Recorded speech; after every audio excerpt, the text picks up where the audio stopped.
allá de lo económico, ¿no? Una reforma tributaria integral que pueda generar mayores recursos y una política de los funcionarios del Estado que empiece a cambiar alguna cultura. Nosotros creemos que hay que reformar el Estado. El Estado como está no da respuesta a las necesidades del conjunto de la sociedad. Los trabajadores nos tenemos que hacer cargo de esa reforma también, de plantear, bueno, en educación lo estamos intentando, hubo una ley nueva, que cambia el paradigma anterior, una nueva ley de educación en la provincia, a nivel nacional, lo estamos intentando. Lo que pasa que a veces es difícil con la falta de recursos, ¿no? Porque tenemos por un lado un paradigma ideal que está en los papeles, pero que después que lo discutimos, coincidimos ideológicamente, pedagógicamente, coincidimos con la política educativa, pero después cuando lo llevamos a la práctica y a la realidad, muchas veces tiene muchos obstáculos y fundamentalmente la falta de recursos es uno de esos obstáculos para llevarlo. Entonces, doy un ejemplo con el tema de la ley de niñez.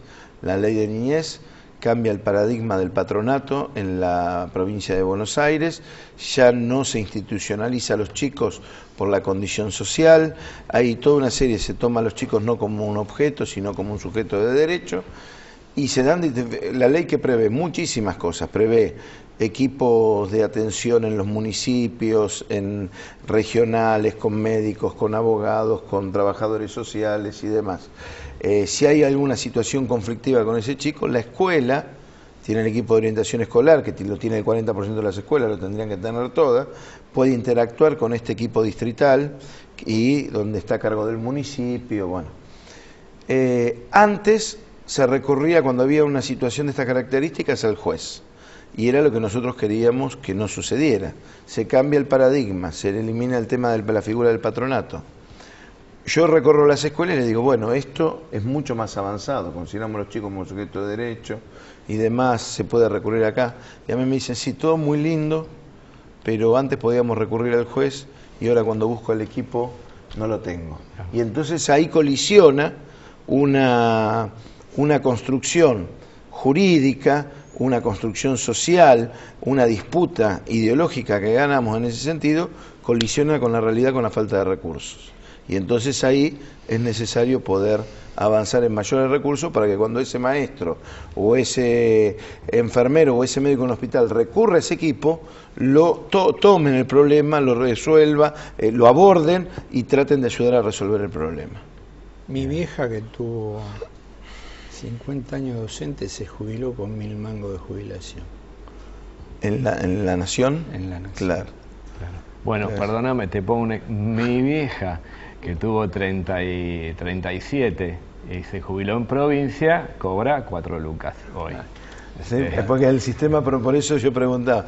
Igual ahora en la Nación lo pudimos modificar, avanzamos al 82%, pero en la provincia, ¿sí? Sí, en la Nación con el tema del salario docente.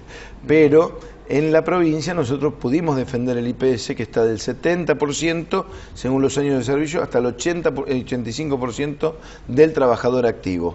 Y entonces cada vez que hay un aumento de salario automáticamente tienen movilidad y hay aumento para los jubilados. Claro. Igual te digo, Roberto, yo le digo a mi mamá, nunca pudiste vivir de la jubilación y hoy vivís de la jubilación como docente. Sin nombrar una obra social que realmente da un muy buen servicio a cómo está, funciona muy bien. Cómo funcionaba.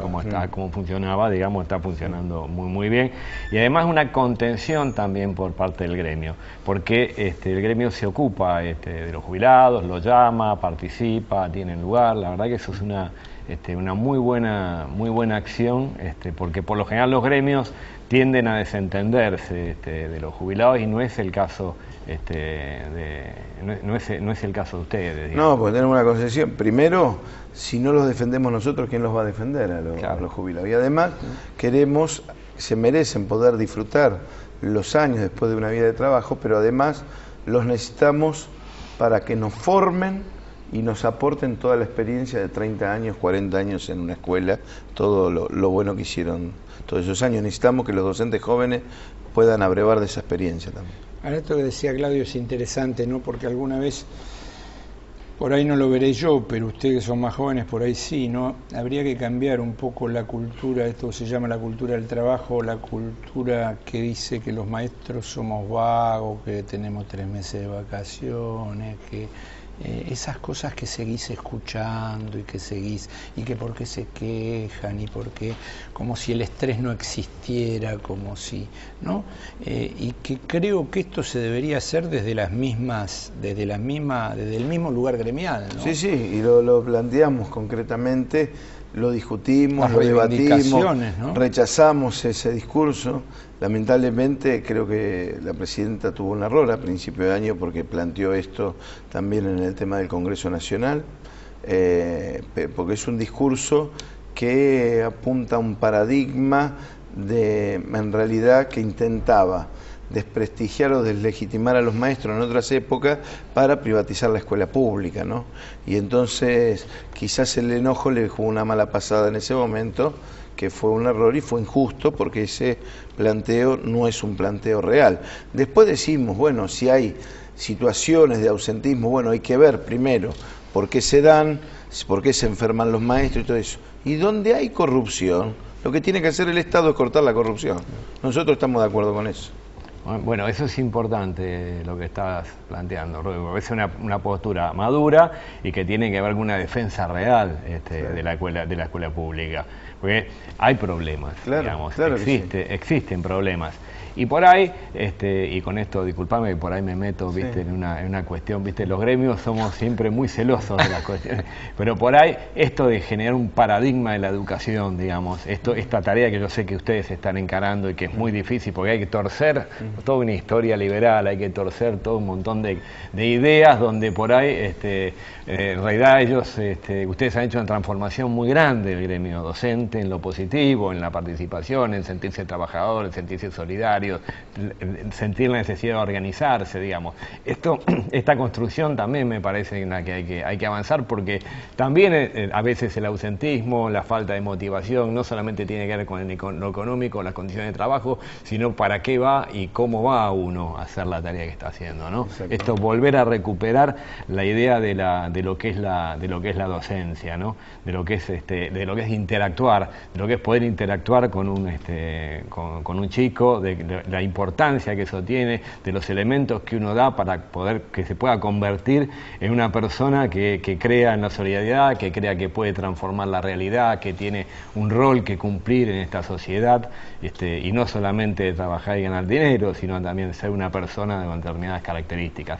En eso ustedes están colaborando muchísimo. Y el año pasado hicimos 25 jornadas de las que participaron más de 20.000 docentes en toda la provincia de Buenos Aires, de formación pedagógica, sindical y política. Importante. Y creo que en alguna estuvieron en la sede de FOETRA, ¿no? Sí, y una muy importante que le agradecemos a los compañeros de FOETRA, una jornada con 1.000 compañeros aproximadamente, de educación de calidad y donde trajimos representantes de Australia, bueno, de Latinoamérica, de Europa y también vinieron de Australia. ¿Puedo hacer un homenaje? Sí. El 4 de julio de 1976 se cometió uno de los crímenes más atroces de la historia argentina. Y lo dice alguien que no es precisamente creyente. A las 2 de la mañana en la iglesia de San Patricio entraron y les pegaron 50 tiros a 5 personas, 3 sacerdotes y 2 seminaristas. Nunca se esclareció ni Monseñor Aramburu ni Monseñor Cuarrachino. El único que hizo algo para que se reabriera la causa fue Bergoglio y todavía no se sabe absolutamente nada. Vaya el homenaje, creo que con Claudio también y con Roberto, a los mártires palotinos. Pásela muy bien, ¿eh?